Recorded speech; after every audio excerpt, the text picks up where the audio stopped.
Okay, and And we're live on YouTube. So today, uh, Bill and I have asked Aaron Bradley to join us of EA Sports. He looks after their knowledge graph.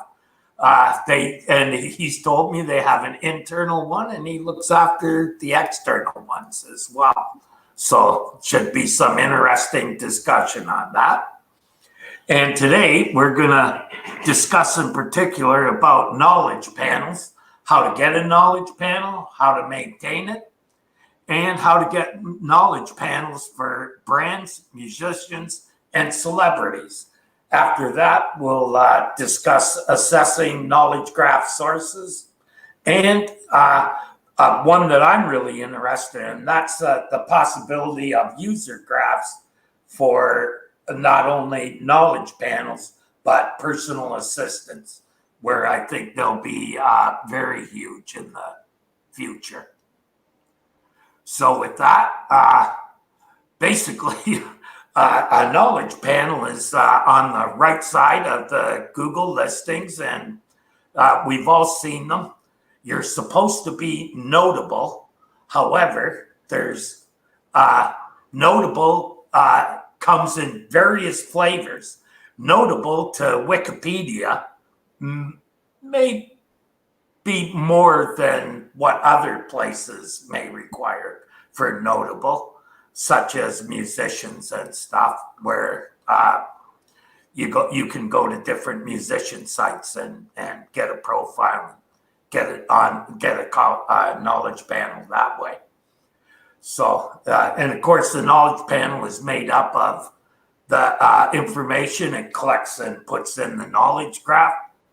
And that comes from websites, and I believe it comes from some offline databases as well.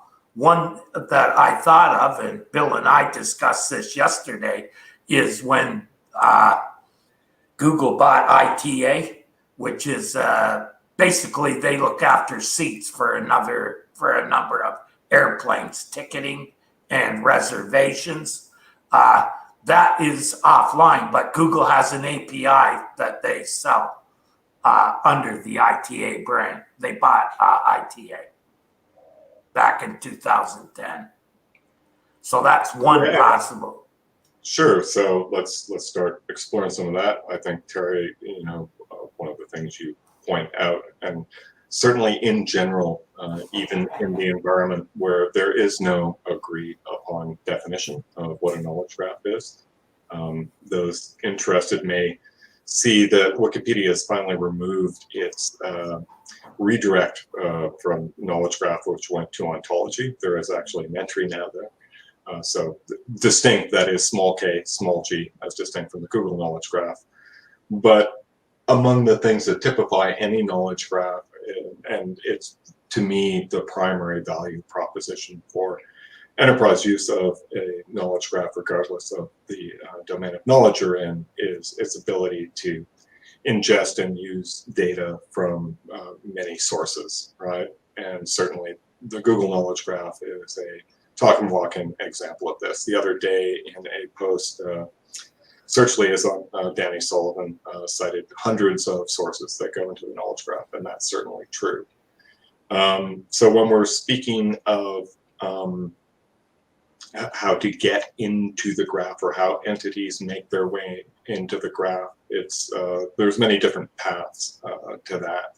Some of which marketers and others have a certain degree of control over, others which they don't. As you say, Terry, they have lots of data agreements with providers that they actually pay for. Famously, this, even though it's not directly knowledge graph related, though I'll loop back to that, where they were showing lyrics and people are jumping up and down, they're scraping the lyrics, and then Google said, actually, we're paying for these, and we just figured out where to put them. So those, and you start to see how all of the moving parts work in the graph then. So even though, if I say, I don't know, Stairway to Heaven lyrics, Google may not, those lyrics are just a value for that. but Stairway to Heaven, it understands is a song. It understands that that's a song by the group Led Zeppelin. It understands that Led Zeppelin is a musical group and has associations with other musical groups and so on and so forth. So TL, to summarize all of this, there's multiple ways of data making its way into the graph and being rendered as information there. And these are just going to continue to grow. I guess the other thing before I punt it back to you guys is that I think everyone knows this, but we speak of knowledge panels. They're simply the front end manifestation of information in the knowledge graph. For any given entity, there's probably more data there than what you're seeing actually reproduced in a panel, and those are liable to change over time. But as with any knowledge graph, and in particular Google's knowledge graph, once you have an entity established there, Google's going to always try to rely on that entity as a canonical source of information about that and continue to add. I'll pause there because I could go on forever. Okay. So Aaron, you and I have been doing stuff with the knowledge graph and with entities for a number of years. We started out together looking at it at semantic web conferences, and it wasn't really SEO at that time. And one of the interesting things was seeing Google change their search division a number of years ago to a knowledge division, which has me questioning what Google means by knowledge. Sure. Well, I think, and this is always a context I try and put knowledge graphs, like why did they change this direction? Quote, and it's saying, when we looked at mobile, quote, our heads exploded, right? So people, I think this is a fundamentally important origin story for people to understand. Google did not invent the knowledge graph or roll out the knowledge graph as a supplemental to web desktop results. They minted a knowledge graph to deal with mobile, right? To directly address the changed environment by which people were consuming information from the internet in terms of queries and the response expected. And the big, if you only think of one reason why we have a knowledge graph, it's because it sucks navigating to websites on your phone, right? If I have a factual query and I want to know the answer, if I want to say, hey Google, what's the height of the Eiffel Tower? If Google can tell me how many feet that is without me needing to go to a list of results, hopefully pick the right one, navigate to the page, hope that it's mobile friendly, look for that information, hope that it's correct, and then maybe go back to my query. Or I could just say, hey Google, how tall is the Eiffel Tower? And of course my phone woke up. And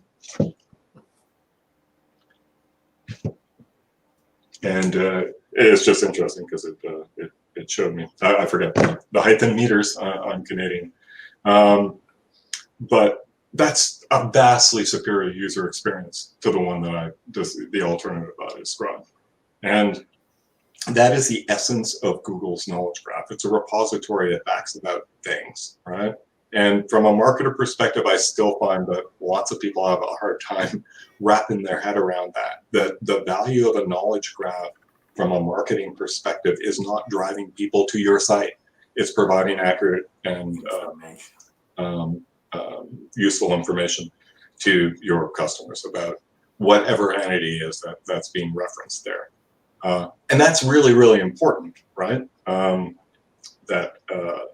It's not to say because you can't drive direct traffic to a website doesn't mean that your presence in the graph isn't vitally important. And the big obvious example of this is small businesses, right? Yeah. And that's also an excellent example of these heterogeneous sources for graph data, because there's multiple ways that a small business can make its way into Google's knowledge graph, but the simplest and most direct, and probably from a data perspective, the best is Google My Business, right? Just because you go through an interface in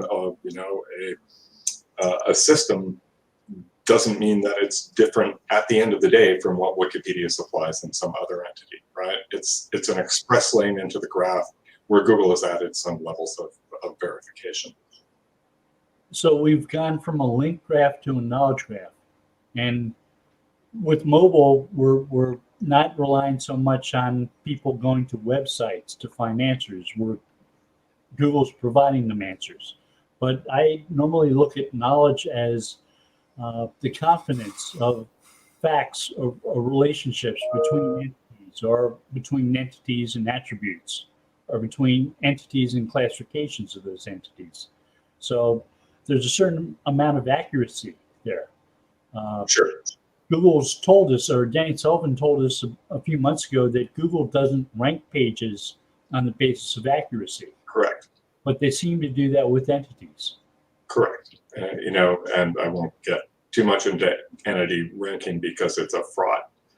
It's a fraud subject, right? And deals, again, we may bring this up again when we talk about personalized knowledge graphs, but what you expect to see for a query that could be ambiguous, right, is going to vary hopefully from person to person, and depending on a lot of factors. But in regard to the broader point that you're making, you're right, Bill. And this is the way in which I typify the difference between those two realms, thinking, on a desktop between the left and right brain, left and right panels, right, is that indeed a knowledge graph, the panel is facts about things, right? However, regardless of the accuracy of that, and if you look at any panel outlay, you're going to think of this from a database perspective. You're going to see a label and you're going to see a value. You're going to see a label, you're going to see a value. Cats, you got a picture of a cat, which is an exemplar of that. You've got average lifespan. It's 15, I don't know what it is, 15 years, but it's always a value, a label, and a value. So you're dealing with pairs, and basically in a graph world, you're dealing with statements. Cat has average life 15 years. What's on the left is entirely different. There is no relationship whatsoever, except for the verticals. They're part of that, and the way in which the knowledge graph is used to actually disambiguate what you're talking about in your queries. But in terms of results, those are search results, and those are linked document summaries, right? They're not facts about things. Sometimes, and you can see the evolution of structured data within Google search results by looking at rich snippets, which are kind of like a mini knowledge graph within a result, right? Because it is fact about the thing represented in that page rather than a linked document summary. So if I do a product search and I see a bunch of rich snippets with review ratings or product information, again, those are facts about that thing represented in that page. But in general, that entire stream is a list of linked document summaries, entirely different than what's going to be in the right or the first thing on your phone, which is facts about that thing. Right. So the semantic web isn't all about synonyms. It is not. And we won't even talk about LSI. Right. LSI, rather, yeah. Well, yeah. So it's about facts and attributes, about entities. It's about what something's constructed of, what it means. And the relationships between them. To your earlier point, yes, not only is knowledge facts, but even more useful knowledge makes connections between those facts and other things, right? So, and a query that people listening now can do is GDP of France, right? And if my memory is any guide, what you'll see there is a graph. It'll show you the GDP of France. It will show you some other information about France. It will show you about the GDP of other countries. So you're asking for something very specific, but because the knowledge graph knows the relationship between the entities that you're asking about and other entities that people might be interested in, it's going to display those too. It knows that France is a country and has a GDP. Other countries also have GDPs. We're going to show you those.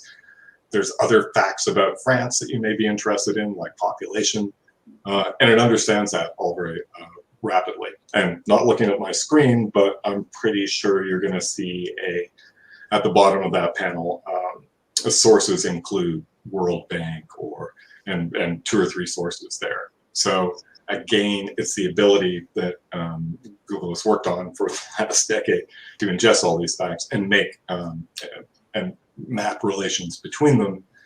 For those of you that may have heard the word, that's really one of the main purposes of ontology in a knowledge graph system is to provide a dictionary of common understanding of the entities and the relation between them in a graph.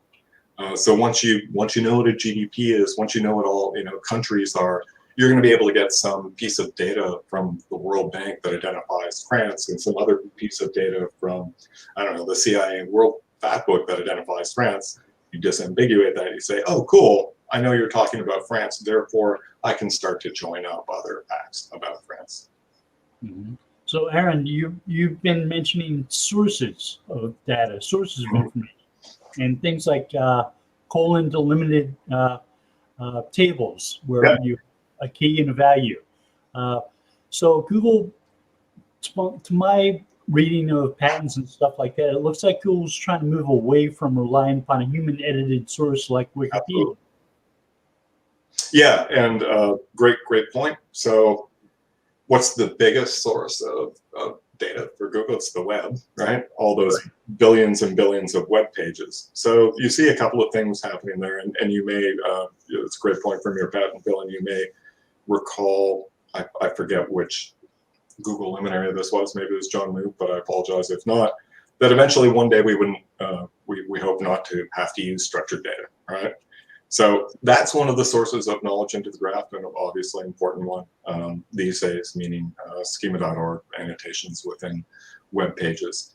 And that the value of that to Google at all is that it provides a very structured way, obviously, of talking about those entities that are being referenced in a web page. So it's very much a shortcut to Google's understanding of that from a knowledge perspective.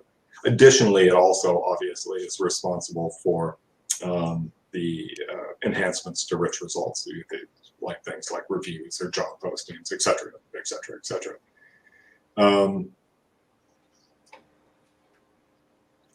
So you have all that structured data feeding the graph, but it's not as though Google is not going to try and extract things from other pages, right? Even if they lack structured data. And that's increasingly, the role of AI and machine learning processes in that. What Google and basically any other enterprise search engine is increasingly seeking to do is to understand the web by parsing through web content that's non-structured and extracting structured things from it. Exemplified, even though this isn't a knowledge graph feature, but exemplified for SEOs by featured snippets where we know something about this thing and we're going to reproduce that. And it's not necessarily a new thing that Google is trying to get structured from unstructured data. We look at Google Maps, and they've been pulling text addresses from web pages to find out where business entities are located for years. And they're using data wrappers to identify those addresses in postal mail formats. Yeah, and you've done great work describing their use of tables, I know, in this regard too, in terms of structuring that. Yep. So Google's responding to my statement. I mean, here's what I found. So, but maybe turn it over, because I know we haven't focused too much. I love this discussion, but I realize there's lots of SEOs looking for advice here. The less, that day maybe will come where Google acts like a diff bot and just goes and trolls the web and then structures it. And for those of you that don't know what diff bot is, so give that a look. It's a knowledge graph service that basically does that. It goes, and that's its raison d'etre. We don't care about structured data. What we care about is the corpus of stuff called the web. We're going to leash our machines in this, and we're going to automatically extract the entities, the things that are represented there, and the relations between this, and make it available as a commercial service. Lots of issues with that. Interesting initiative. But what Google is doing is a combination of all these things. Parsing is taking in data from sources that it has specifically sought. It is taking data from sources that are provided to it, and it is trying to figure out what's going on in that big world of unstructured data. So if you're an SEO that wants accurate information to be represented in those knowledge environments on the web, that's why structured data still remains an extremely important source of populating that graph and having an accurate search presence in Google, because as much as they would like to just parse the web and understand it, they don't. And that is a shortcut to that understanding. Simply because you say that doesn't mean they're going to believe you, but all things being equal, they do. That is to say, the facts about things that you're providing, unless Google has a reason to think they're not true, they will. So your product, blue widget costs $9.99, looks good to me until proven elsewise, right? And this is something I think maybe not a bad point to keep in mind when we talk about the accuracy of knowledge panels and other fact representations within Google. There's a lot of facts out there, and there's nothing even remotely like an agreed methodology for what constitutes a genuine fact versus a non-genuine fact. So $9.99, blue widget costs $9.99 is a fact, just like the capital of some country is some city, right? So there's lots of variance in facts, and what Google will percolate up are those that, according to some assessment, it either has no reason to suspect or has a fairly high degree of confidence chiefly because of the data source that it's correct. What can marketers do in this situation with that in mind? Always make sure that your data is correct, that you're feeding into the engine, and that there's not discrepancies between data that you may provide between two different sources.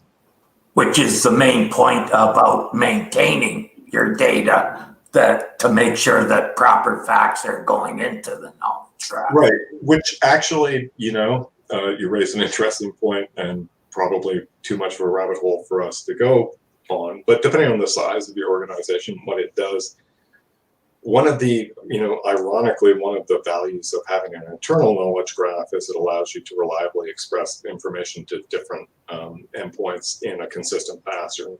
And that helps ensure that your representation on other external knowledge graphs that you're connected to are also correct.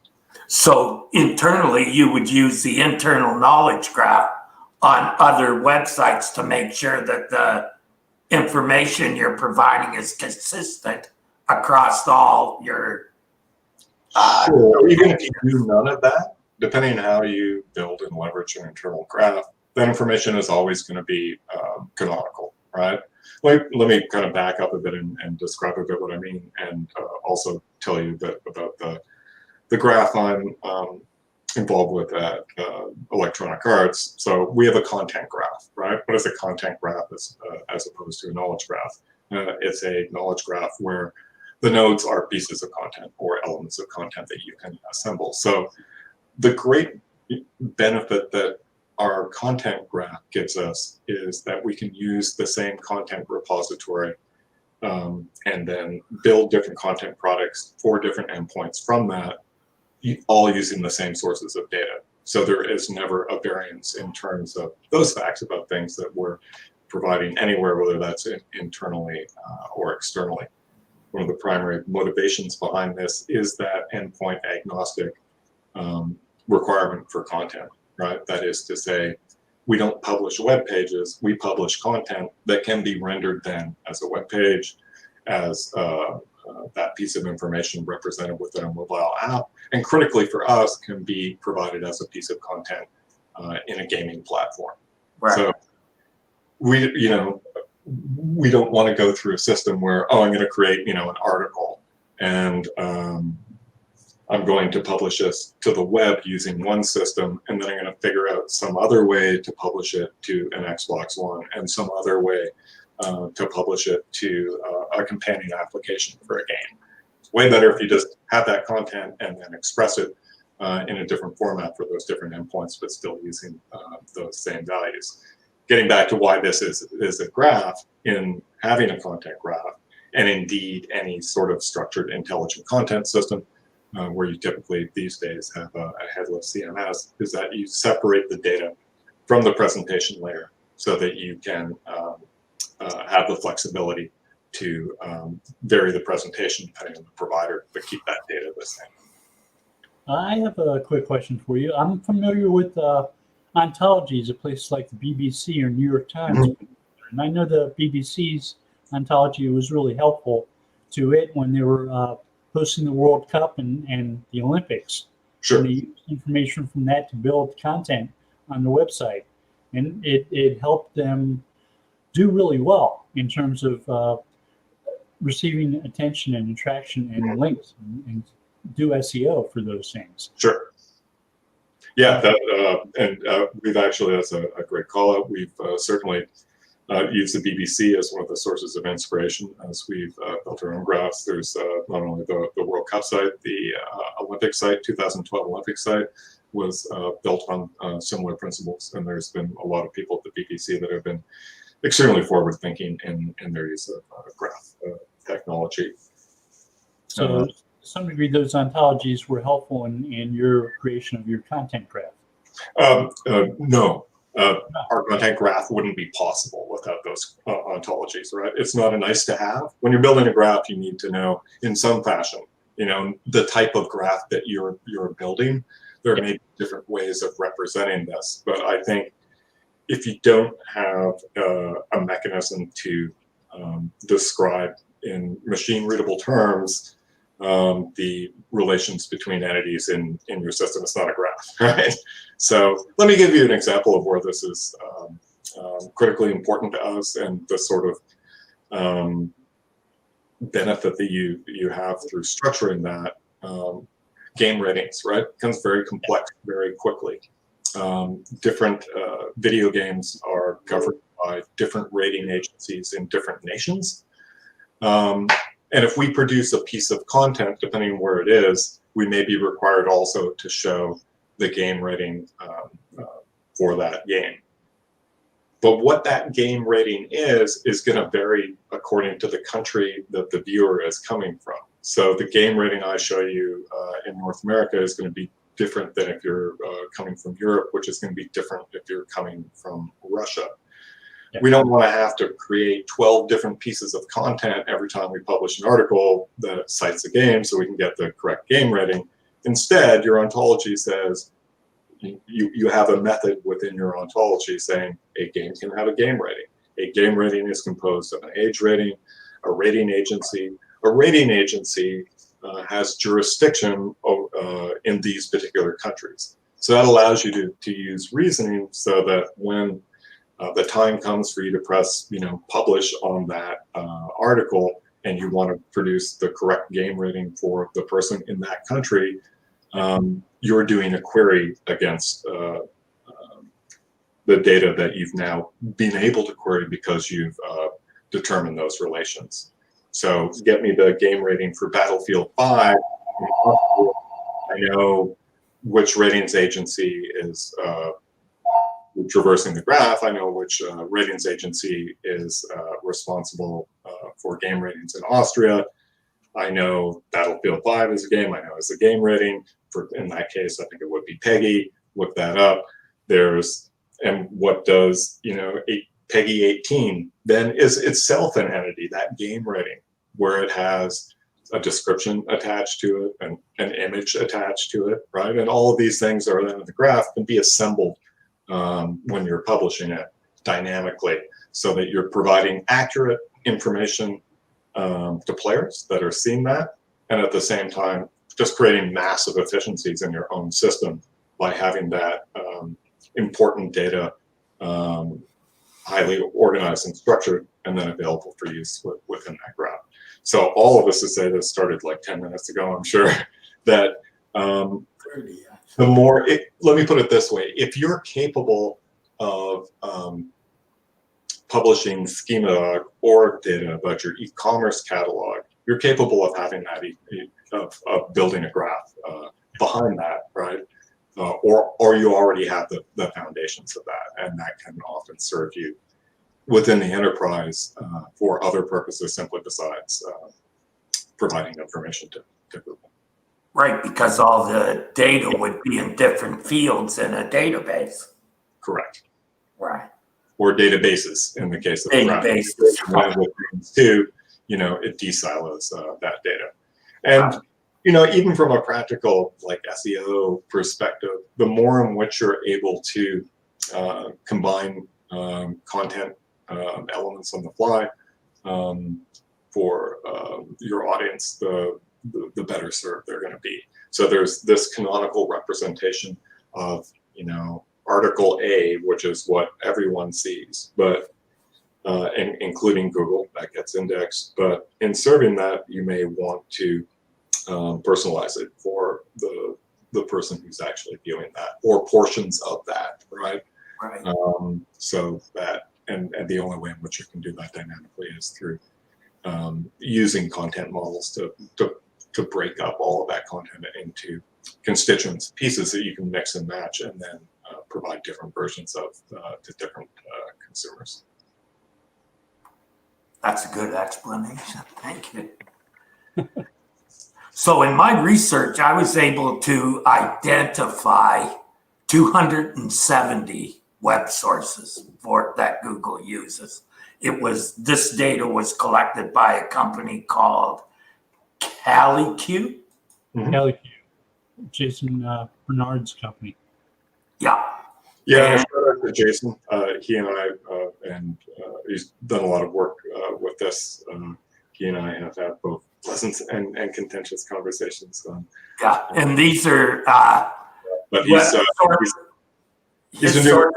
I think. Sorry, just because I really do want to promote Jason's work here for a second. I think he's done magnificent work in tracking the presence and change of knowledge panels over time, which is going to become increasingly important to many marketers to figure that out and to try and leverage that and to keep up with changes as they occur.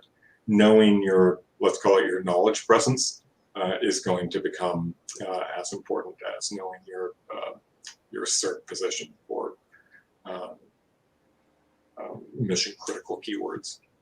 Right. Also, when you're trying to get a knowledge panel without having a Wikipedia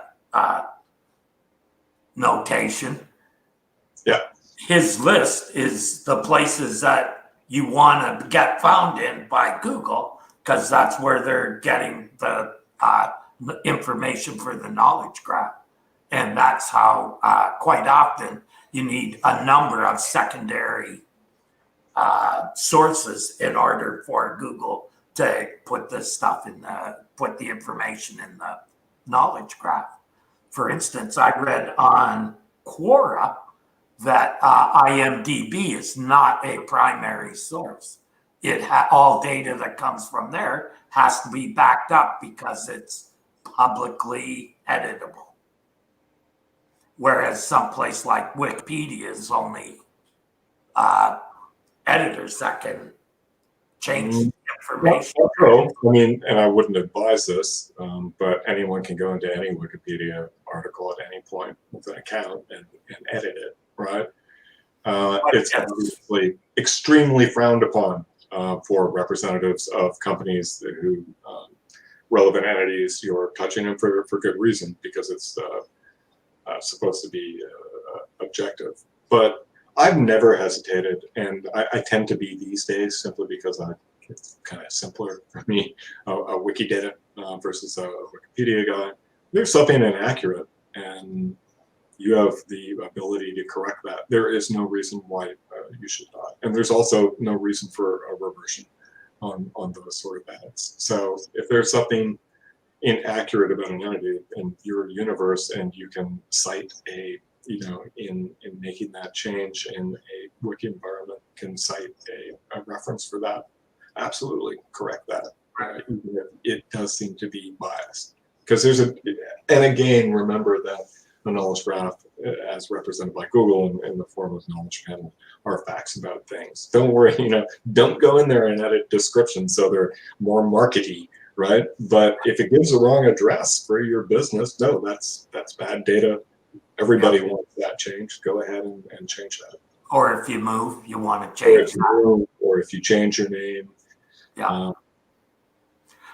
One of the things I didn't realize is I always thought that everything that gets edited in Wikipedia is checked by someone before it goes live. That's not true. Good heavens, no. Oh, okay. I'm going to go and Okay. the Terry Van Horne entry right now. Yeah. And that's one of the beauties of Wikipedia, and the reason for that, if you think about it, is it allows it to stay very fresh. And it's interesting, having done a couple of quick experiments with this, the speed at which a Wikipedia change is represented in a knowledge panel is virtually simultaneous, right? So it allows you to do things like, other than that, there's going to be a gap.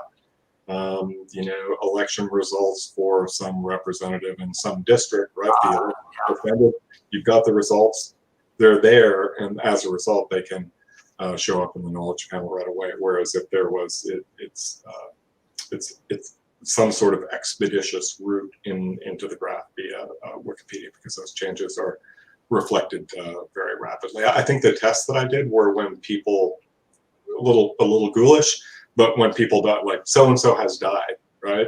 Then it's like, oh, you see that on Twitter and the notice just comes like 2 minutes ago. Then you say, John Doe, and as often as not, you'll see them suddenly talk about in the past tense in the knowledge panel and have a date of death as well as date of birth. So for some things, the knowledge graph is extremely responsive, and that tends to be things where the primary source of information are those primary data repositories, especially. I think maybe SEOs are familiar with Wikipedia entries that change a lot, and people make changes to them to the point where editors freeze. Correct. And don't allow changes for a while. They pause them. I read that there's definitely pages that only certain people can edit as well. To be, taking this into perspective, it's rarely the sort of thing that most marketers listening to this are going to need to be concerned about. It tends to be, unsurprisingly, highly contentious political and international affairs or celebrity stuff. In terms of the kind of bread and butter knowledge panel representations that are important to most marketers, they really don't care whether so-and-so called so-and-so this, the sort of things you see editing more. So, Okay. And also, and not to explode the universe, but Wikidata has provided a different and in some ways lighter weight mechanism to push legitimate factual knowledge into the graph of the web, and then by extension the search engine's knowledge graphs. Because the primary difference between Wikipedia and Wikidata, well, structurally, Wikidata is natively a structured representation of facts. That is to say, any entity in there has a property, as properties associated with those properties themselves are entities within that graph. And so the entire thing is natively a graph. And in fact, you can go to very fun stuff. If you kind of query Wikidata Sparkle queries, you can go there and do all sorts of stuff with that data because it's structured in that way. You can do queries like get me all of the musicians that were born in Berlin and then moved to North America, right? It's extremely good at that sort of information. The reason I bring this up for marketers is that you don't need necessarily a Wikipedia entry when you're trying to express some facts, where there's always a degree of description and subjectivity about that, whereas you can create a Wikidata record and just provide the primary facts about an entity, or go in there and correct something about an existing entity. So it's like Wikidata, there's a certain requirement, like you must be this tall, you must have this knowledge of query language like Sparkle to be able to perform these searches. And Sparkle isn't the human, the natural language queries that Google might use. It's the format that you have to follow. Yeah, and you raise a great point there too. Google does all this query stuff in the background, but as I alluded to earlier, one of the the non-exposed uses of the knowledge graph is in actual query understanding.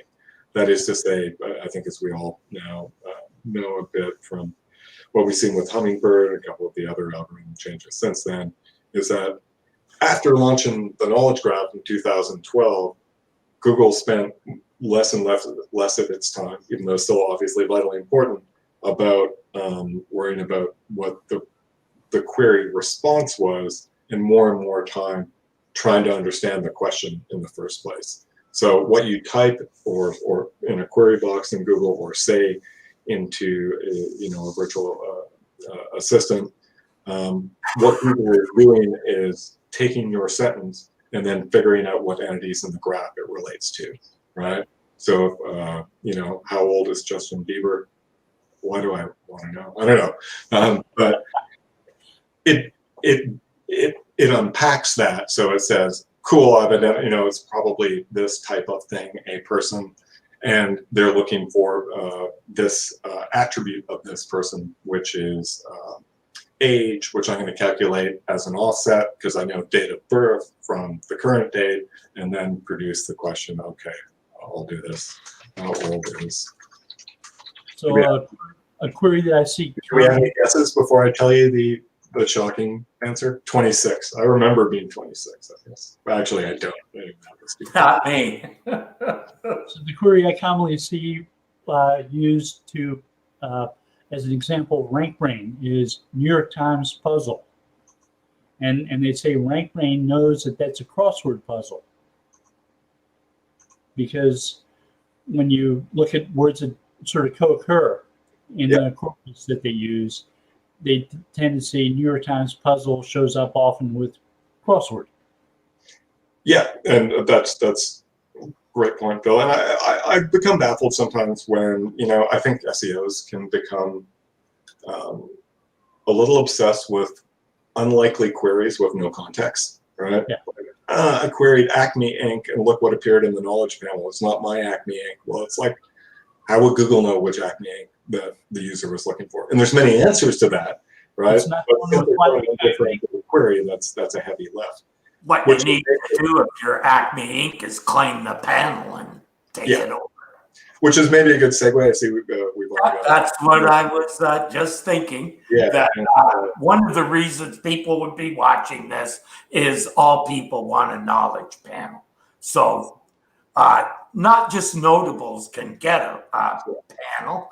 Almost a lot of people, if you're a musician, an artist, or a celebrity of some kind, you could probably easily get a knowledge panel by first getting verified as the representative or the entity. And quite often, it's a good idea to have your website name, your name as your website, which makes it a lot easier if you're a person. However, in the future, remember, if your business is also named that, your business will probably get the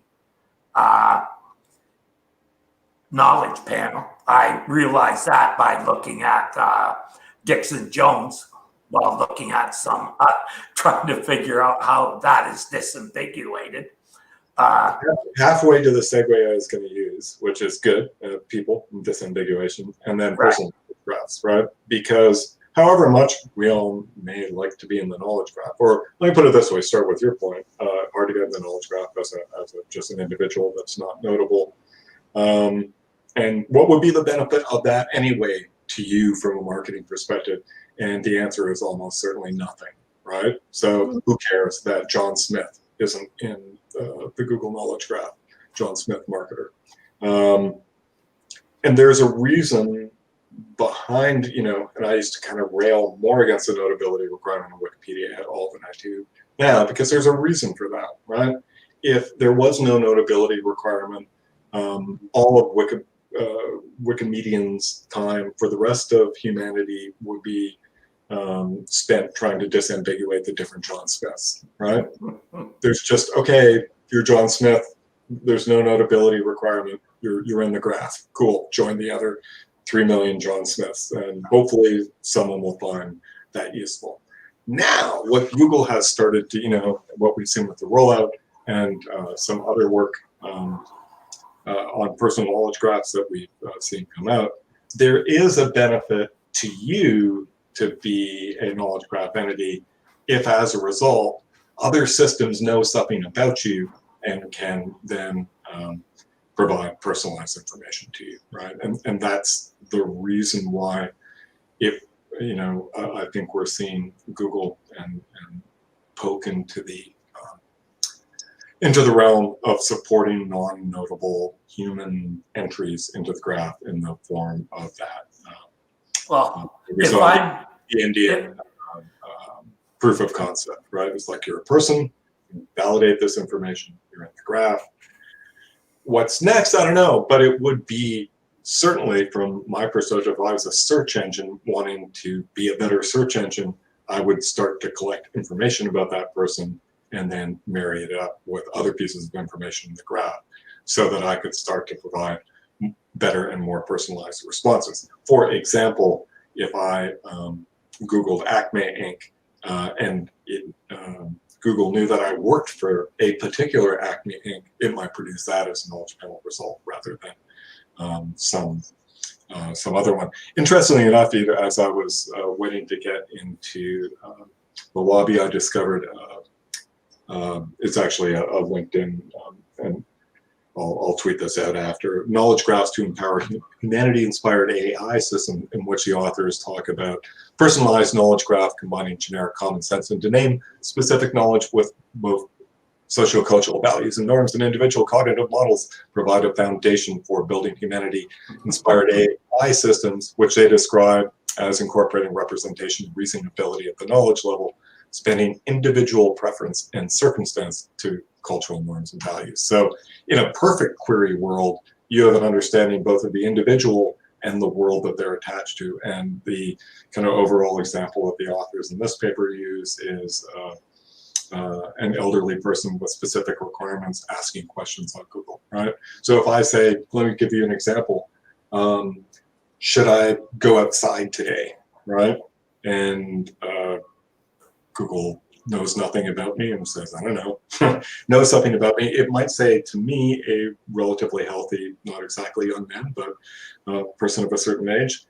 But if it knows that I'm an elderly person with emphysema and it's Vancouver on today, or 16th, and the smoke concentration is 200 ppm or whatever it is, it could say, no, don't go outside. I know something about you, and this is not a good choice for you right now, right? So the more obviously, and the whole principle behind the benefit of personal knowledge graph is that it allows machines to know something about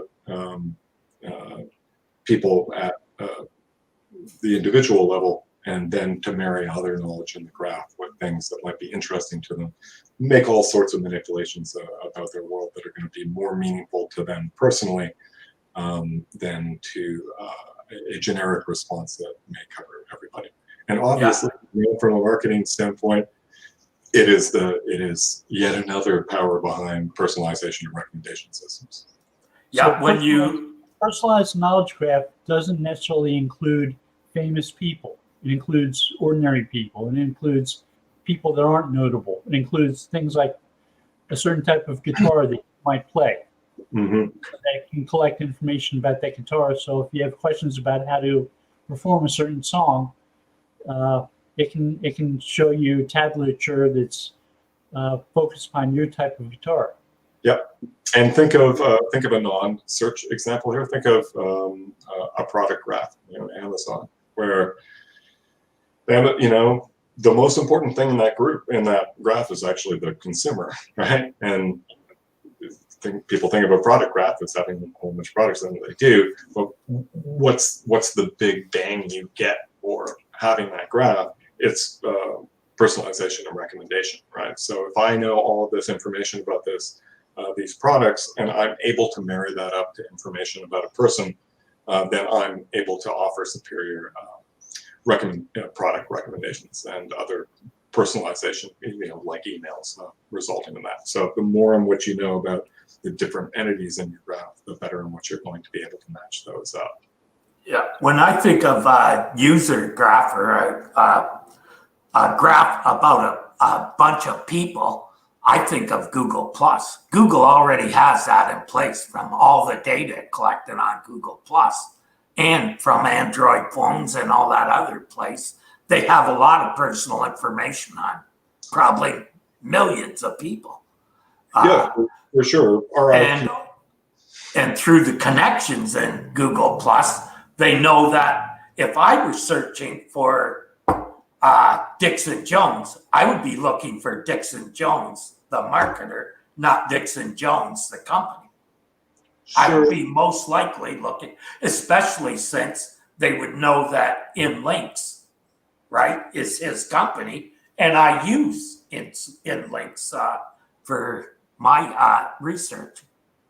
So yeah, obviously Google Plus no longer a going concern, and I don't think they still have the data.